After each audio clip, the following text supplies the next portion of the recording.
Approach होना चाहिए कि किस तरह से पहले नीचे से चेतना जागरूक हो, पहले तो लोगों में, आम लड़कियों में, महिलाओं में, पुरुषों में, समुदायों में, हर जगह पर। उसके बाद जो व्यवस्था यानी सिस्टम का जो पूरी हम 3 टायर सिस्टम की बात करते हैं, उसमें आपस में लिंकेज अच्छी होनी चाहिए। और जैसा कि मैंने कहा कि चाहे वो एनजीओ हो या कॉरपोरेट हो, वो अगर साथ आ रहे हैं तो आपस में किस तरह से, कई बार होता क्या है कि एक मूवमेंट में क्रेडिट लेने की समस्या हो जाती है। ये जो मोदी जी ने खासकर इस पर संकेत दिया कि टीम की भावना से आप काम कीजिए, क्रेडिट लेने की भावना से ही किसी मूवमेंट को आप कहीं ना कहीं इसमें असर पड़ जाता है। तो सबको एक साथ मिलकर, एक दूसरे के साथ होकर जब तक आगे नहीं आएंगे, लेकिन ये अक्सर एक समस्या बन जाती है। इसलिए मैं बार बार कह रही हूँ कि कोऑर्डिनेशन बहुत जरूरी चीज है यहाँ पर, जहाँ एक आम आदमी तो जागरूक हो ही, व्यवस्था उसके साथ भी आ जाए। बिल्कुल, तो यहाँ पर व्यवस्था का सुचारू तौर पर जो है इस्तेमाल ज़रूरी है। और जिस तरह से जिक्र किया कि जब भी हम मॉल्स में जाते हैं, मॉल्स तो छोड़ ही दीजिए, वहाँ पर तो फिर भी वॉशरूम्स होते हैं, हम मार्केट्स में जाते हैं, वहाँ पर वॉशरूम्स की जो दिक्कतें होती हैं उनसे 2-4 होते हैं, मेंटेनेंस का जो अभाव है वो भी यहाँ पर इस पूरी व्यवस्था को चरमरा देता है। भाटू सावंत जी, आप क्या कहना चाहेंगे? के जो बच्चे हैं उनको, उनमें अगर हम लोग अभी से बदलाव लाना शुरू करते हैं तो मुझे ऐसा लगता है कि जो हम लोग फॉरेन में देखते हैं कि अभी मोदी जी ने भी कहा था कि मैं जापान में गया था, इधर उधर गया था, तो एक अंदरूनी वहाँ पे एक ये है, वो सफाई रखते हैं या तो वैसे ही हमारे यहाँ भी है, हमारे बच्चे भी ये सब करते हैं। कभी भी चॉकलेट खाते हैं तो बाहर फेंकते नहीं। अभी मैं इन बच्चों में बदलाव हम लोग देख रहे हैं। यहाँ तक कि जो कचरा है वो घर का कचरा है, जो गीला कचरा है उसको हम लोग घर पे ही उसका खाद बना रहे हैं। थाने में आप आज देखते हैं तो करीबन ऐसे 4 तो 5 हजार घर ऐसे हैं कि जो अपना कचरा घर के बाहर नहीं फेंक रहे हैं। बिल्कुल भाटू जी, मैं रोकना चाहूंगी, तस्वीरें मंदिर मार्ग जो थाना क्षेत्र है वहां की तस्वीरें हम आपको दिखा रहे हैं। वहां से गुजर रहे होंगे, इस पूरे इलाके में गंदगी पाई और झाड़ू को खुद अपने हाथों में थामा और इस सफाई अभियान में एक बार फिर से जुट गए हैं। ऐसे में हर किसी को, हमको, आपको, हर सभी को इस बात को जानना होगा कि यहाँ पर ये एक कलेक्टिव एफर्ट होना चाहिए, एक संगठनात्मक कोशिश होनी चाहिए। सिर्फ तुम्हारा और मेरा नहीं होना चाहिए, हमारा होना चाहिए। भाटू जी,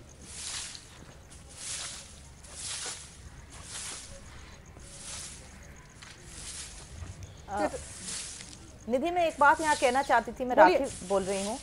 अगर आप बिंदुओं की बात करें तो आप कह रही थी क्या होना चाहिए, तो 4 पॉइंट्स जो हैं वो काम जरूर करेंगे अगर कोऑर्डिनेशन की बात करें।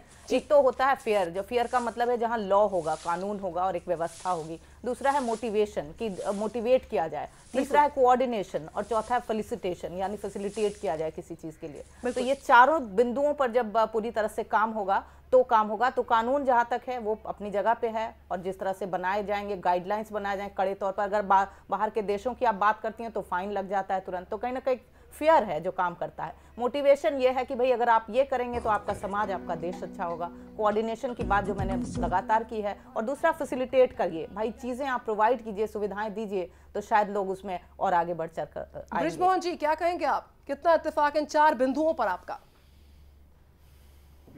बिल्कुल बिल्कुल बिल्कुल। मुझे तो ऐसा लगता है कि ये थोड़ा short term goal, long term goal, ऐसा कुछ तो उसका ऐसा करना चाहिए।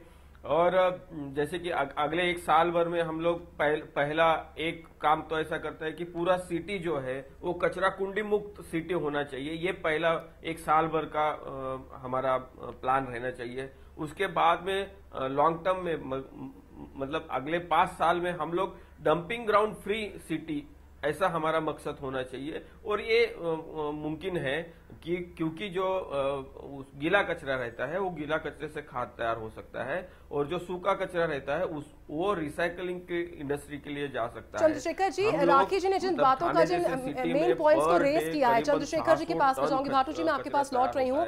चाहे वो फेलिसिटेशन की बात हो, कोऑर्डिनेशन की बात हो, लॉ की बात हो और इन तमाम 4 मेन इश्यूज की बात हो, आपको लगता है कि यहाँ पर जब जरूरत आती है तो इम्प्लीमेंटेशन बहुत दूर हो जाता है और जो असल तस्वीर है ग्रास रूट लेवल की, वो, अगर चलिए ठीक है, एक उदाहरण स्वरूप बात करती हूँ। अगर हम एमसीडी के एरिया में जाते हैं, वहाँ पर बिन्स बड़े बड़े पड़े होते हैं, उन बिन्स के अलावा आसपास कूड़ा बिखरा होता है। किसी को क्या जरूरत पड़ेगी यहाँ पर उस कूड़े को उठाकर उन बिन्स में डंप कर दे? देखिए, जो पहले राखी जी ने कहा, मैं उनकी बात से 100% सहमत हूँ। लेकिन आज जो ये कार्यक्रम स्टार्ट हुआ है, ये एक शुरुआत है। अवेयरनेस कैंपेन की बात करिए कि लोगों के जहन में ये आए कि मुझे सफाई रखनी है। ये बहुत ज़रूरी है। पूरे देश में एक मैसेज गया है, हर आदमी चाहता है कि नहीं सफाई होनी चाहिए। जैसे घर के अंदर जो आदमी रहता है निश्चित रूप से वो सफाई करता है, रोज़ सफाई करके निकलता है, लेकिन घर के बाहर चौखट के बाहर निकलने के बाद जो सफाई होनी चाहिए उसके लिए अवेयरनेस चाहिए।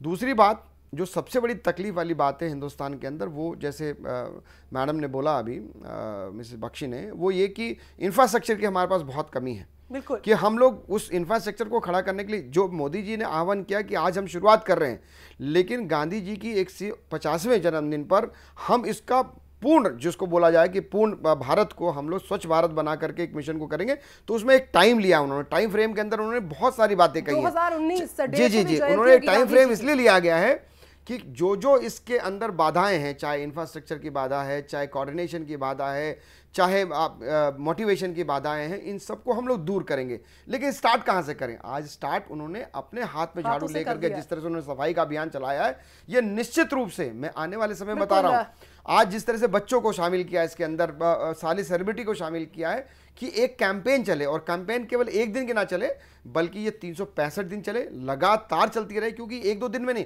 अभी बहुत सारी समस्या आनी, जैसे वो लैंडफिल की बात कर रहे हैं कि कहां पर कूड़ा जाएगा।